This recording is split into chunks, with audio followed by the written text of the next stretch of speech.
Hello, everybody, and welcome to Entered Show. Today, we're back with some more Death Battle reactions. I'm sorry for the background noises. I've been trying to wait, but I'm running out of time. Because I gotta do other assignments. Yay. The bird's gonna be chirping, and I don't like it. But, here you go. This is the best I got, because it's past my TV time. Yuji versus Denji. Who's gonna win? First part, Yuji States. Say your prayers.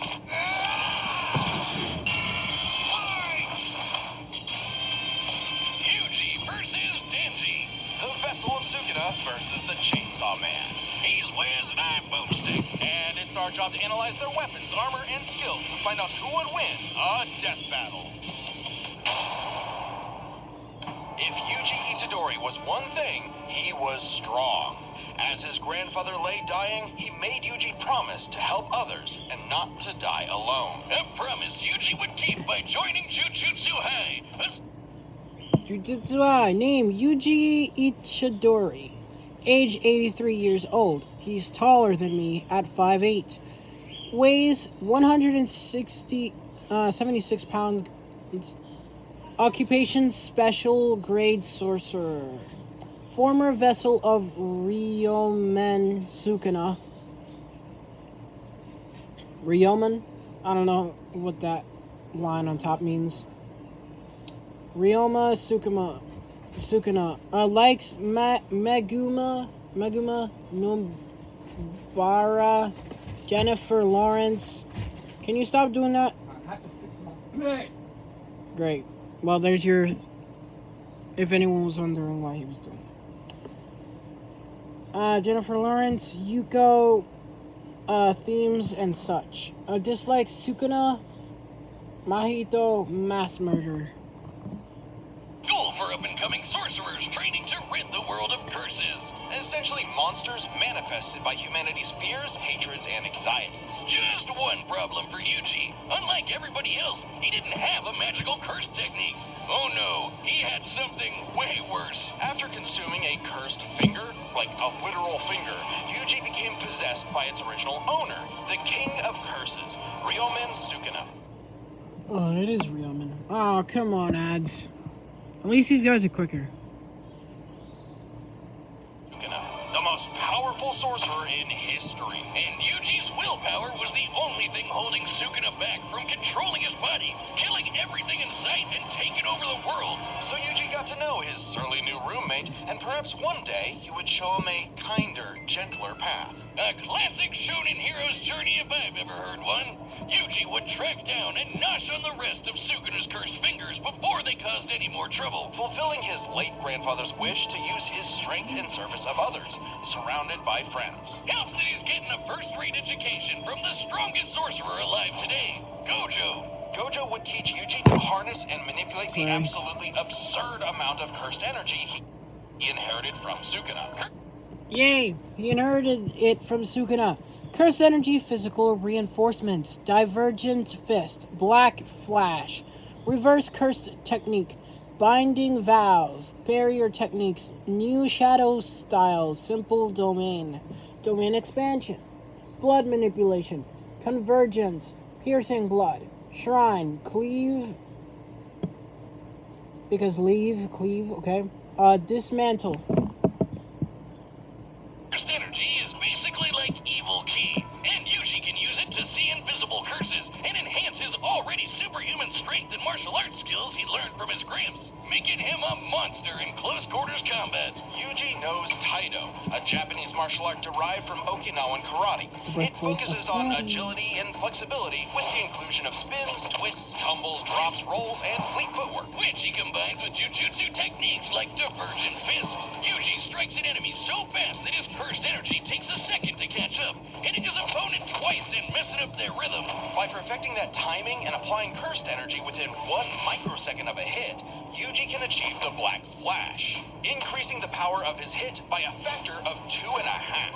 A feat that would require reaction speeds nearly 1,000 times faster than sound. It's basically impossible to do at will. You're so in the zone when you pull it off that it fully restores your cursed energy and boosts your output to 20%. Yuji's black flashes are so strong in particular, the author himself stated that 5 in a row would have been enough to instantly kill the special grade curse, Jogo.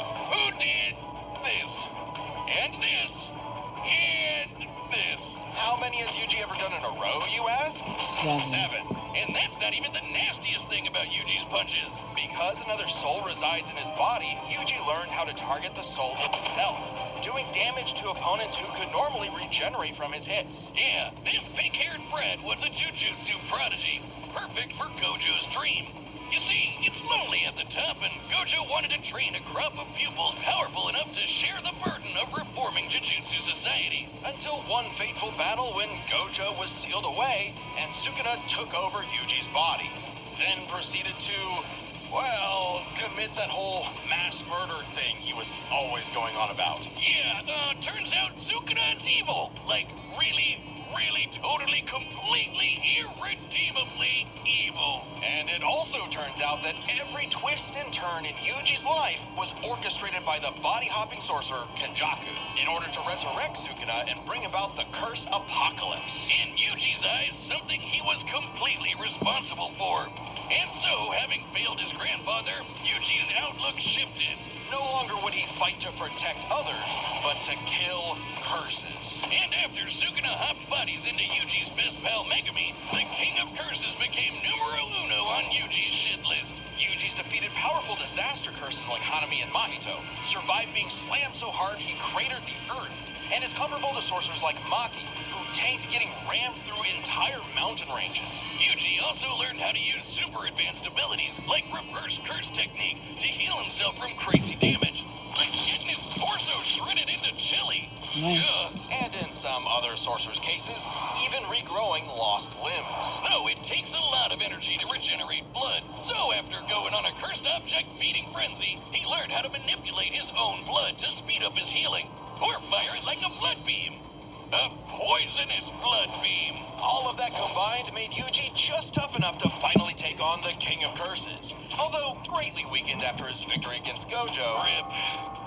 No, literally. Sukuna was still the de facto strongest being alive. But after hitting him with a Black Flash, Yuji actually copied Sukuna's main ability. Gojo's plan all along. This was Prime. With it, Yuji can slice apart any surface he touches. An enemy's flesh, the ground beneath him, even the boundary between two souls in one body. Enough hits can even cause those two souls to separate. Like a souped-up version of his normal punches. Even better, Yuji finally gained access to the most powerful weapon in any sorcerer's arsenal. A domain expansion. Basically, a pocket dimension created by the sorcerer where their ability will hit no matter what. No contact needed. If you're trapped in Yuji's domain, you're getting sliced to ribbons. With all his power and training and righteous fury, Yuji severed Sukuna's soul from Megumi's body, freeing his friend from the demon's clutches. But not before offering Sukuna one last chance at redemption. Which he rejected before dying because, well, evil. Leaving Yuji to grow into one of the most fearsome sorcerers in history. Turns out the cursed objects that Yuji consumed made him part curse and slowed his aging to... Let's face it, most of us aren't gonna set foot on Mars. I know that. We're not gonna live that long, dude. Aging to a crawl, giving him decades But of training and Sukuna is- battle experience. Psych. Mastered blood I meant manipulation. Yuji. Can pull off black flashes at will and shredded entire cities apart with Shrine. Just like Gojo and Sukuna before him, he became the strongest. But what actually makes someone truly strong? A lot of things. Surpassed Gojo, Nami, and Sukuna's Black Flash records. Dodged piercing blood. Withstood Mahito cratering him into the earth. Created a 4-mile wide dust explosion with dismantle. Kept on fighting with his liver pierced. Became a special graded sorcerer. Defeated Eso, Mahito, Higuruma, and Sukuna. For Sukuna, it was the power to stand alone atop all others.